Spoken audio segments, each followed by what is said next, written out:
আজকে আমরা এসেছি মিরপুর চিড়িয়াখানায়, আলিনার হোল ফ্যামিলি। তো আলিনা খুবই মজায় আছে আজকে, যে কি করবে বুঝতে পারছে না। আলিনা ধীরে ধীরে হেঁটে যাচ্ছে আর দেখছে যে কি দেখা যায়, ভাগ ভাল্লুকগুলো কোথায়। তারপর আলিনা ধীরে ধীরে চলে এসেছে। এখন আলিনা যাচ্ছে, আমরা এখন ভিতরে ঢুকছি, চিড়িয়াখানার ভিতরে।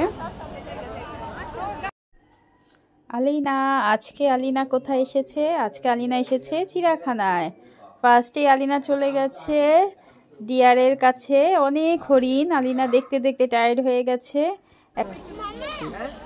আলিনা এখন এসেছে টাইগারের খাঁচার সামনে। এটা আলিনার বড় ভাই সাদাত।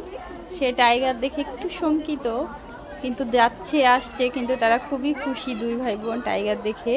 তারা দেখছে বারবার টাইগারটা ঘুরছে আর জিজ্ঞেস করছে, মাম্মি কি হচ্ছে, টাইগার কি আসবে আমাদের ধরতে? তারপর তারা টাইগার দেখেই যাচ্ছে দুই ভাই বোন।